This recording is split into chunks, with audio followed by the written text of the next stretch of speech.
ನಮಸ್ಕಾರ ಸ್ನೇಹಿತರೆ, ಮನಿ ಟಾಕ್ಸ್ ಕನ್ನಡದ ಮತ್ತೊಂದು ವಿಶೇಷ ಸಂಚಿಕೆಗೆ ನಿಮ್ಗೆಲ್ರಿಗೂ ಆತ್ಮೀಯ ಸ್ವಾಗತ. ಸ್ನೇಹಿತರೆ, ಭಾರತದ ಐಟಿ ದೈತ್ಯ ವಿಪ್ರೋ ತನ್ನ ಷೇರುದಾರರಿಗೆ ಭರ್ಜರಿ ಗುಡ್ ನ್ಯೂಸ್ ಕೊಟ್ಟಿದೆ. ಷೇರುಪೇಟೆಯಲ್ಲಿ ವಿಪ್ರೋ ಷೇರುಗಳು ಪಾತಾಳಕ್ಕೆ ಕುಸಿದಿರಬಹುದು, ಆದರೆ ಇದೀಗ ವಿಪ್ರೋ ಕಂಪನಿ ತನ್ನ ಹೂಡಿಕೆದಾರರಿಗೆ ಬರೋಬ್ಬರಿ 15,000 ಕೋಟಿ ರೂಪಾಯಿಗಳ ಬೈಬ್ಯಾಕ್ ಆಫರ್ ನೀಡಿದೆ. ಅದು ಕೂಡ ಪ್ರಸ್ತುತ ಇರುವ ಮಾರ್ಕೆಟ್ ಬೆಲೆಗಿಂತ 23% ಹೆಚ್ಚಿನ ಪ್ರೀಮಿಯಂ ಬೆಲೆಗೆ. ಹಾಗಾದ್ರೆ ಏನಿದು ಬೈಬ್ಯಾಕ್ ಆಫರ್?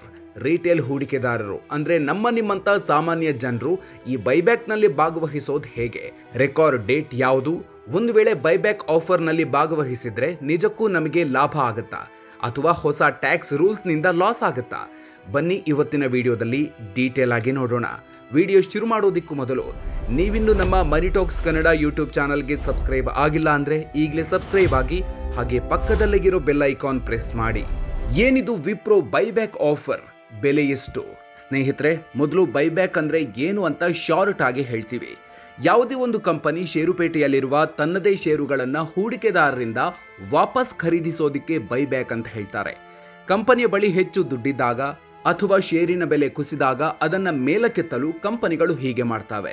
ಇದೀಗ ವಿಪ್ರೋ ಕಂಪನಿ ಬರೋಬ್ಬರಿ 15,000 ಕೋಟಿ ರೂಪಾಯಿ ಮೌಲ್ಯದ 60 ಕೋಟಿ ಷೇರುಗಳನ್ನ, ಅಂದ್ರೆ ಒಟ್ಟು 5.7% ಷೇರುಗಳನ್ನ ವಾಪಸ್ ಖರೀದಿಸ್ತಿದೆ. ವಿಶೇಷ ಅಂದ್ರೆ ವಿಪ್ರೋ ಷೇರಿನ ಬೆಲೆ ಈಗ ಮಾರ್ಕೆಟ್ನಲ್ಲಿ 207ರಿಂದ 208 ರೂಪಾಯಿ ಆಸುಪಾಸಿನಲ್ಲಿದೆ. ಆದರೆ ವಿಪ್ರೋ ಕಂಪನಿ ಒಂದು ಷೇರಿಗೆ ಬರೋಬ್ಬರಿ 250 ರೂಪಾಯಿ ಕೊಟ್ಟು ನಿಮ್ಮಿಂದ ಖರೀದಿಸ್ತಿದೆ. ಅಂದ್ರೆ ಮಾರ್ಕೆಟ್ ಬೆಲೆಗಿಂತ ಬರೋಬ್ಬರಿ 23% ಹೆಚ್ಚಿನ ದುಡ್ಡು ನಿಮಗೆ ಸಿಗುತ್ತೆ. ವಿಪ್ರೋ ಕಂಪನಿ ಸುಮಾರು 3 ವರ್ಷಗಳ ಬಳಿಕ ಇಷ್ಟೊಂದು ದೊಡ್ಡ ಬೈಬ್ಯಾಕ್ ಆಫರ್ ಅನ್ನ ಘೋಷಣೆ ಮಾಡಿದೆ. ರೆಕಾರ್ಡ್ ಡೇಟ್ ಏನು? ಯಾರೆಲ್ಲ ಎಲಿಜಿಬಲ್? ಸ್ನೇಹಿತರೆ, ಈ ಬೈಬ್ಯಾಕ್ನಲ್ಲಿ ಯಾರೆಲ್ಲ ಭಾಗವಹಿಸಬಹುದು ಅನ್ನೋದನ್ನು ನಿರ್ಧರಿಸಲು ವಿಪ್ರೋ ಜೂನ್ 5, 2026ರಂದು ರೆಕಾರ್ಡ್ ಡೇಟ್ ಅಂತ ಫಿಕ್ಸ್ ಮಾಡಿದೆ. ಇದರ ಅರ್ಥ ಜೂನ್ 5ನೇ ತಾರೀಕು ನಿಮ್ಮ ಡಿಮ್ಯಾಟ್ ಅಕೌಂಟ್ನಲ್ಲಿ ವಿಪ್ರೋ ಷೇರುಗಳು ಇದ್ರೆ ಮಾತ್ರ ನೀವು ಬೈಬ್ಯಾಕ್ನಲ್ಲಿ ಭಾಗವಹಿಸಲು ಅರ್ಹರಾಗ್ತೀರಿ. ಸೆಬಿ ನಿಯಮಗಳ ಪ್ರಕಾರ ಒಟ್ಟು 15,000 ಕೋಟಿ ರೂಪಾಯಿ ಬೈಬ್ಯಾಕ್ನಲ್ಲಿ 15%, ಅಂದ್ರೆ 2,250 ಕೋಟಿ ರೂಪಾಯಿ ಸಣ್ಣ ಹೂಡಿಕೆದಾರರಿಗೆ ಮೀಸಲಿಡಲಾಗಿದೆ. ಅಂದ್ರೆ ರೆಕಾರ್ಡ್ ಡೇಟ್ ದಿನದಂದು ನಿಮ್ಮ ಬಳಿ 2 ಲಕ್ಷ ರೂಪಾಯಿಗಿಂತ ಕಡಿಮೆ ಮೌಲ್ಯದ ವಿಪ್ರೋ ಷೇರುಗಳಿದ್ರೆ ನೀವು ಈ ರಿಟೇಲ್ ಕ್ಯಾಟಗರಿಯಲ್ಲಿ ಬರ್ತೀರಿ. ರಿಟೇಲ್ ಹೂಡಿಕೆದಾರರಿಗೆ ಲಾಭ ಆಗುತ್ತಾ? ರಿಸ್ಕ್ ಏನು? ಸ್ನೇಹಿತರೆ, ಈಗ ಅಸಲಿ ಪ್ರಶ್ನೆ ಬರೋದು, ನಾವು ಈಗ ಮಾರ್ಕೆಟ್ನಲ್ಲಿ ವಿಪ್ರೋ ಷೇರುಗಳನ್ನು ಖರೀದಿಸಿ ಜೂನ್ 5ರಂದು ಬೈಬ್ಯಾಕ್ಗೆ ಅಪ್ಲೈ ಮಾಡಿದ್ರೆ ನಮಗೆ ಲಾಭ ಆಗುತ್ತಾ? ತಜ್ಞರ ಪ್ರಕಾರ ರಿಟೇಲ್ ಹೂಡಿಕೆದಾರರ ಅಕ್ಸೆಪ್ಟೆನ್ಸ್ ರೇಷಿಯೋ ಸುಮಾರು 30%ನಿಂದ 60% ವರೆಗೆ ಇರುವ ಸಾಧ್ಯತೆ ಇದೆ. ಅಂದ್ರೆ ನೀವು 100 ಷೇರುಗಳನ್ನು ಬೈಬ್ಯಾಕ್ಗೆ ಕೊಟ್ರೆ ಕಂಪನಿಯು ಅದರಲ್ಲಿ 30ರಿಂದ 60 ಷೇರುಗಳನ್ನು 250 ರೂಪಾಯಿ ಬೆಲೆಗೆ ಖರೀದಿಸುವ ಸಂಭವ ಇದೆ. ಇದರಿಂದ ಶಾರ್ಟ್ ಟರ್ಮ್ ನಲ್ಲಿ ಅಂದ್ರೆ 2-3 ತಿಂಗಳಲ್ಲಿ ನಿಮಗೆ 11%ನಿಂದ 14% ವರೆಗೆ ಲಾಭ ಸಿಗೋ ಸಾಧ್ಯತೆ ಇದೆ. ಆದ್ರೆ ಇಲ್ಲಿ ಒಂದು ದೊಡ್ಡ ರಿಸ್ಕ್ ಇದೆ, ಅದೇ ಹೊಸ ಟ್ಯಾಕ್ಸ್ ರೂಲ್ಸ್.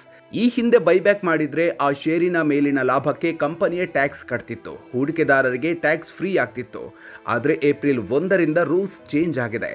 ಈಗ ಬೈಬ್ಯಾಕ್ನಿಂದ ಬರುವ ಲಾಭವನ್ನ ಕ್ಯಾಪಿಟಲ್ ಗೇನ್ಸ್ ಅಂತ ಪರಿಗಣಿಸಲಾಗುತ್ತೆ. ನೀವು ಷೇರುಗಳನ್ನು ಕಡಿಮೆ ಅವಧಿಗೆ ಇಟ್ಕೊಂಡಿದ್ರೆ 20% ಟ್ಯಾಕ್ಸ್ ಕಟ್ಟಬೇಕು. ದೀರ್ಘಾವಧಿಗೆ ಇಟ್ಕೊಂಡಿದ್ರೆ 12% ಟ್ಯಾಕ್ಸ್ ಕಟ್ಟಬೇಕು. ಇದರಿಂದ ನಿಮಗೆ ಬರುವ ಅಸಲಿ ಲಾಭದಲ್ಲಿ ಸ್ವಲ್ಪ ಕಡಿತ ಆಗಲಿದೆ. ಒಟ್ನಲ್ಲಿ ಸ್ನೇಹಿತರೆ, ವಿಪ್ರೋ ಷೇರುಗಳು ಕಳೆದ 1 ವರ್ಷದಲ್ಲಿ 17ರಿಂದ 24% ಕುಸಿತ ಕಂಡಿದೆ. ಕಂಪನಿಯ 4ನೇ ತ್ರೈಮಾಸಿಕದ ಫಲಿತಾಂಶ ಕೂಡ ಅಷ್ಟೇನು ಹೇಳ್ಕೊಳ್ಳೋ ಇಲ್ಲ. ಹೀಗಾಗಿ ಈ ಬೈಬ್ಯಾಕ್ ಆಫರ್ ಹಳೆಯ ಹೂಡಿಕೆದಾರರಿಗೆ ಷೇರುಗಳನ್ನು ಮಾರಿ ಲಾಭ ಮಾಡಿಕೊಳ್ಳೋದಕ್ಕೆ ಒಂದು ಒಳ್ಳೆಯ ಅವಕಾಶ ಅಂತಾನೆ ಹೇಳಬಹುದು. ಆದರೆ ಹೊಸದಾಗಿ ಷೇರು ಖರೀದಿಸುವವರು ಟ್ಯಾಕ್ಸ್ ಲೆಕ್ಕಾಚಾರವನ್ನ ನೋಡಿಕೊಂಡು ಎಚ್ಚರಿಕೆಯಿಂದ ನಿರ್ಧಾರ ತಗೊಳ್ಳಿ. ಈ ಬಗ್ಗೆ ನೀವೇನು ಹೇಳ್ತೀರಿ? ನೀವು ಈ ಬೈಬ್ಯಾಕ್ ಆಫರ್ನಲ್ಲಿ ಭಾಗವಹಿಸ್ತೀರಾ? ಕೇಂದ್ರ ಸರ್ಕಾರದ ಈ ಹೊಸ ಟ್ಯಾಕ್ಸ್ ರೂಲ್ಸ್ ಬಗ್ಗೆ ನಿಮ್ಮ ಅಭಿಪ್ರಾಯ ಏನು? ಕಾಮೆಂಟ್ ಬಾಕ್ಸ್ನಲ್ಲಿ ತಪ್ಪದೆ ಹಂಚಿಕೊಳ್ಳಿ. ಈ ಇನ್ಫಾರ್ಮೇಟಿವ್ ವಿಡಿಯೋ ನಿಮಗೆ ಇಷ್ಟ ಆಗಿದ್ರೆ ಈಗಲೇ ಲೈಕ್ ಮಾಡಿ, ನಿಮ್ಮ ಸ್ನೇಹಿತರಿಗೂ ಶೇರ್ ಮಾಡಿ.